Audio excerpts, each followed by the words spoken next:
Muchos se preguntan del por qué debemos confesar nuestros pecados a un sacerdote, si éste es tan o más pecador que nosotros. Valga la pena mencionar aquí que hasta el mismo Papa tiene que confesarse y recibir la absolución de parte de su confesor. La realidad es que nosotros los católicos no hacemos lo que se nos ocurre creer, como lo que sí hacen nuestros hermanos protestantes, sino más bien, hacemos lo que Dios manda en su propia palabra. Si Jesús quiso que nosotros confesásemos nuestros pecados para recibir la absolución por parte de sus sacerdotes, a quienes otorgó el poder de perdonar pecados, pues simplemente lo respetamos y lo ponemos en práctica porque es su voluntad y nosotros no somos nadie para cuestionar a Dios, como hacen quienes no aceptan el sacramento de la penitencia o confesión. Y aquí citas que demuestran que la confesión de pecados es bíblico. Escuchad. Levítico capítulo 5, versículo 5. En todos estos casos el que cometió el delito confesará primero su pecado. Y aquí otra más, para que crean lo que les digo, escuchad. Sirácides capítulo 4, versículo 26. No te avergüences de confesar tus pecados. No nades contra la corriente. Aquí vemos, que ya en el Antiguo Testamento se habla de la confesión de los pecados. No es un invento de la Iglesia Católica como dicen, equivocadamente, nuestros hermanos autodenominados evangélicos. Podrían cuestionar que en todo caso, eso solo es en el Antiguo Testamento, pero veamos que incluso antes de que Jesús inicie su vida pública, también confesaban sus pecados, cuando Juan el Bautista llamaba a la conversión al pueblo de Israel. En los siguientes pasajes bíblicos, escuchad. Evangelio según San Mateo, capítulo 3, versículo 6. Y además de confesar sus pecados, se hacían bautizar por Juan en el río Jordán. Y aquí el segundo. Evangelio según San Marcos, capítulo 1, versículo 5. Toda la provincia de Judea y el pueblo de Jerusalén acudían a Juan para confesar sus pecados, y ser bautizados por él en el río Jordán. Veamos a continuación el Evangelio de Juan, cuando Jesús otorga a sus discípulos y a sus sucesores, el poder de perdonar o retener los pecados.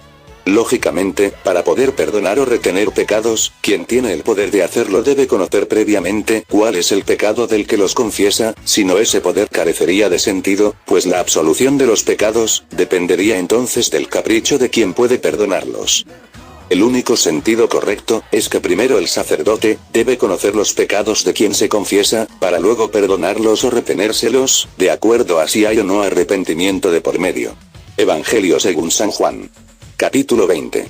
Versículo 23. Dice. A quienes perdonen sus pecados, serán perdonados, y a quienes se los retengan, les serán retenidos. Por último, cuando ya Jesús había ascendido al cielo, y se había iniciado la vida de la Iglesia, encontramos que se practicaba la confesión por ser una orden de Cristo. Incluso, San Pablo, hace la aclaración de que en algunos casos, es necesario investigar primero, para conocer los pecados de alguien, y la única manera de hacerlo, lógicamente, era a través de la confesión. Escuchad amigos míos la palabra de Dios escrita. Libro de los Hechos de los Apóstoles. Capítulo 19. Versículo 18 dice. Muchos de los que habían aceptado la fe, venían a confesar, y exponer todo lo que antes habían hecho. Y también Santiago nos lo demuestra en su carta. Carta de Santiago. Capítulo 5. Versículo 16. Escuchad. Reconozcan sus pecados unos ante otros, y recen unos por otros para que sean sanados. Y aquí el apóstol San Pablo nos dice, que cuando nos perdona, también Cristo Jesús nos perdona.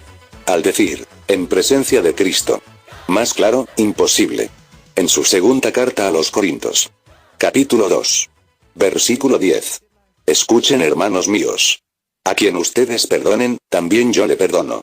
Lo perdoné en atención a ustedes, en presencia de Cristo. Y sigue San Pablo, demostrándonos de que la confesión de pecados al presbítero o cura, es una práctica ya desde el comienzo del cristianismo, y nuestros queridos hermanos autodenominados evangélicos, no quieren aceptar. Ya que la única forma de investigarlo, era mediante la confesión, de la persona arrepentida de sus actos. En la primera carta a Timoteo. Capítulo 5. Versículo 24.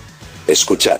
Hay personas cuyos pecados son notorios antes de cualquier investigación. Los de otros, en cambio, solo después. Y eso fue todo, amigos. No hay excusas para seguir diciendo de que el sacramento de la confesión sea un invento de la Iglesia Católica, ya que lo he demostrado a lo largo del video. Y de seguro, que dirán, nuestros amigos autodenominados evangélicos, de que en la Biblia, no se demuestra que hay que confesarnos con un cura, pero quiero que sepan, que el cura, es el presbítero que menciona en el Nuevo Testamento, y que en sus Biblias protestantes figuran como ancianos. Estos presbíteros, curas, o ancianos, como lo quieran llamar, son los mismos presbíteros que existen hoy día en la Iglesia Católica, y que nosotros los llamamos capellanes, vicarios, o párrocos, de acuerdo a comunidad, que tienen por mando. Un ejemplo, entre una versión de la Biblia católica, y una de la Biblia protestante, demostrando precisamente eso. Utilizaremos una cita bíblica, la de los Hechos, 14:23. En cada iglesia les hacían designar presbíteros y, después de orar y ayunar, los encomendaban al Señor en quien habían creído. Y aquí la versión de la Biblia Reina Valera, que es la de los protestantes, que por cierto tiene muchísimos errores y herejías, pero eso estaremos hablando en otro video. Escuchad. Y constituyeron ancianos, en cada iglesia, y habiendo orado con ayunos, los encomendaron al Señor en quien habían creído. Ahora lo saben, amigos míos, que cuando en vuestra Biblia católica diga presbíteros, que son los curas, que fueron quienes recibieron también el poder de perdonar y absolver pecados, que no te engañen los autodenominados evangélicos, diciéndote que en la supuesta Biblia verdadera, me refiero a la de ellos, que no dice curas ni presbíteros, y que dice ancianos. Porque la palabra ancianos, es lo mismo que presbítero, o cura. Si eres católico, no olvides que como cristianos que somos, debemos de buscar cómo renovar nuestra vida en Cristo, porque así lo dice San Juan 15, 1-7. E impulsar nuestro apostolado, para atraer a mucha gente a los pies de Jesucristo, así como lo dice San Mateo 28, 18-20.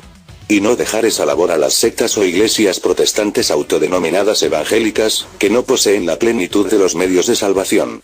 Si eres evangélico, mormón o testigo de Jehová, te invito a que conozcas en serio lo que es la fe cristiana, porque así dice Efesios 4:13. La Biblia en 2 de Tesalonicenses 2:15.